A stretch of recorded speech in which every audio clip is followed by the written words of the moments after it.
Hi, welcome to the Leadership During Crisis Online Summit series. Thank you for taking your time to watch these episodes. Please remember to subscribe at our YouTube channel, follow us on LinkedIn and Facebook under Leadership During Crisis.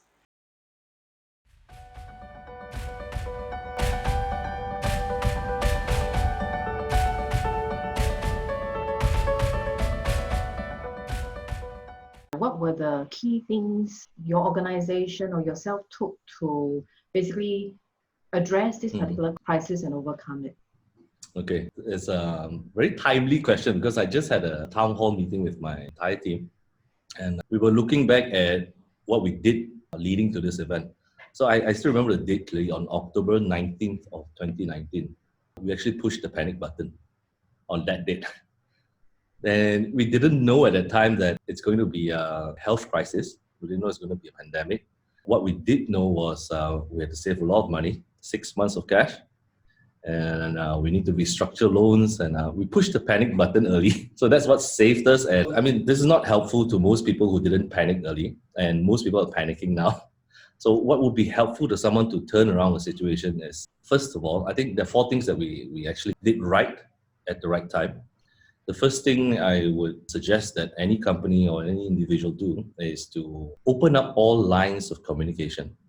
Communication is key for thought leaders, for better customer service, for better staff support, for better leadership. So you got to really over-communicate during this period of time. And plus, you got to take into account that a lot of people are stuck at home. They have nothing to do, but sending 1 or 2 more emails out wouldn't hurt. Sending a few more texts out to show your concern, to be empathetic about the situation. It really depends on what your business is, but for us, it's about life transformation. We have to be at the front lines together with our clients' needs. We need to know what's going on and be there for them, not just business as usual, because it's just not usual anymore. The second thing I think that's really helped us, we're leaning towards a lot of tech. We have been in the last 5 years. Suddenly, we just found ourselves jumping forward to the future and say that, hey, this is the tech we need. This is what we need to do. And I kid you not, because over here in Malaysia, the MCO, Movement Control Order, started on the 18th. Now, we had been planning, big things since October, but we've never really anticipated that everyone's going to be locked at home. We never anticipated that. So we had all these gadgets, tools, tech that allowed us to reach and scale using the internet, using software. We were pushed to the brink, and 3 days before the MCO, I remember it was a Monday, we called for our own town hall meeting, all face-to-face. Everyone was still in the office. It was work as usual. On that day, we actually conducted a training to use a software, not Zoom. It's called WorkPulse. You guys can go and check it out. It's a software to manage your workforce remotely. We have 160, 150 staff in 9 different locations. And these days, everybody either works with a phone or a computer. What this software does is when you log in, it takes a snapshot. You can see the projects that are managed by each person and how much time they estimate to get it done. And the workflow, it's beautiful. But given the fact that everybody is everywhere in 9 different locations, and we've been blessed, we've been lucky, like we had 3 days of implementation before we started to say that, hey, everybody at home now. We don't just use Zoom for meetings. We have this thing called Happy Hour. So it's E is an electronic hour, and get together with people. So we still try to do normal things and abnormal things on Zoom, but we also need special tools to do it. So I would say that technology will definitely help you turn this situation around and give you back the advantage. And if not, it will at least level the playing field. You will not lose something that you already had if you know how to find the right technology to support what you're doing. The third thing that I would say, I know it sounds crazy. A lot of people are thinking about survival, but it's counterintuitive. And if you actually have a growth plan inside your survival plan, you will definitely hit something that's much higher than what you thought it's possible. So what we did was we got everybody in the team to do a pivot. So when we say pivot, these are things like repurposing people, repurposing content, remarketing, if you've heard of it, and creation of new products as well. Everybody in the team, when we make a pivot, for example, we have this lead magnet that's evergreen. It's called Great Feng Shui, Great Life. we had to repurpose this book and this content. It was insensitive to push and say, hey, download this book to get a great life or get great business using great feng shui. It's insensitive to say that. We're not empathetic. So repurposing it, we then created new sections of this book to say that, hey, it's a work from home feng shui guide. You guys are now stuck at home. Your work and your office place is now the same place. So how does feng shui help you? How do we create better feng shui with this in mind? And we changed the pricing. We used to have a large product back end, and we actually cut the product up to say that, hey, this part is just 99 ringgit, because we know that money's tight right now. It's probably the last thing in your mind, but this can help you. At least come and try it first. So the messaging has to be repurposed. The product has to be repurposed. So those are examples of pivots that we've done. And this has kept the engines running.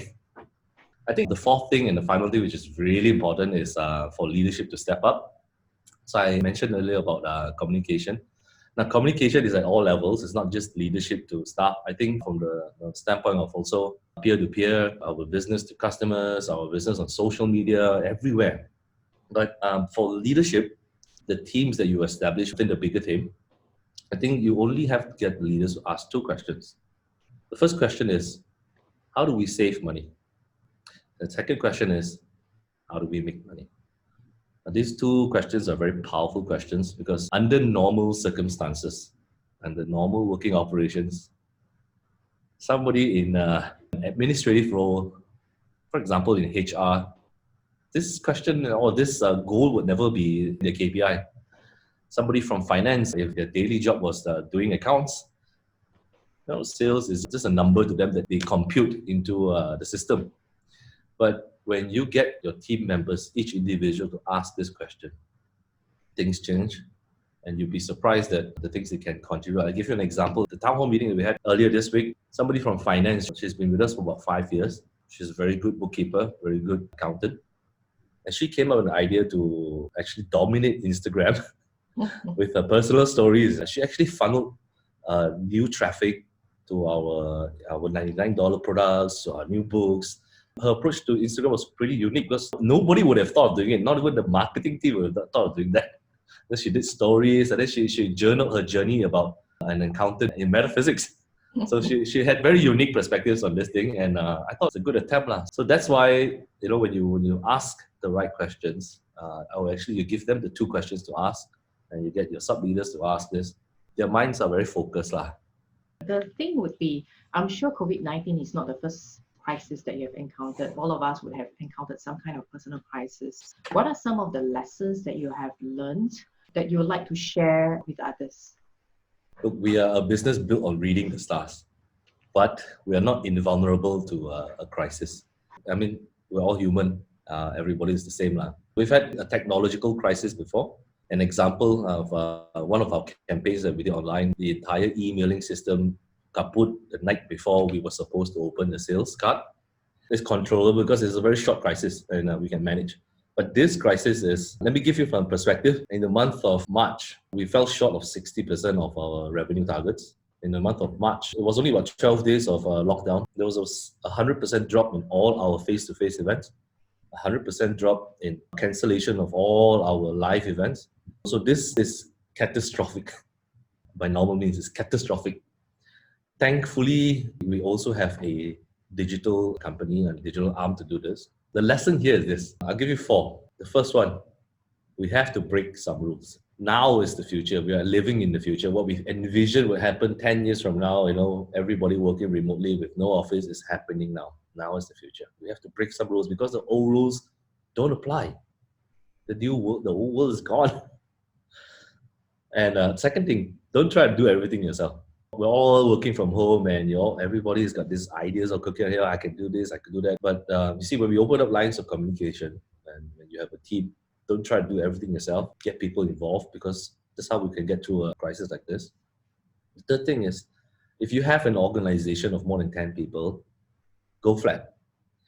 Make it a flat organization. One of the biggest positives that has happened because of this crisis is that myself, Joey, and all of us at the management level, we've had a chance to actually see who our guys are, to actually have more interaction with them on Zoom.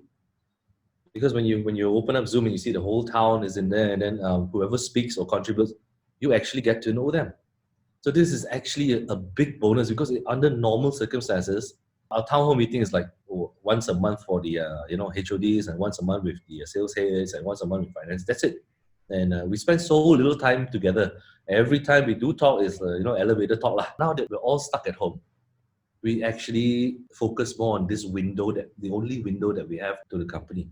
So that's great lah. Every time we have a town hall, we say, okay, this is flat. Everybody is at a round table, and everybody chips in.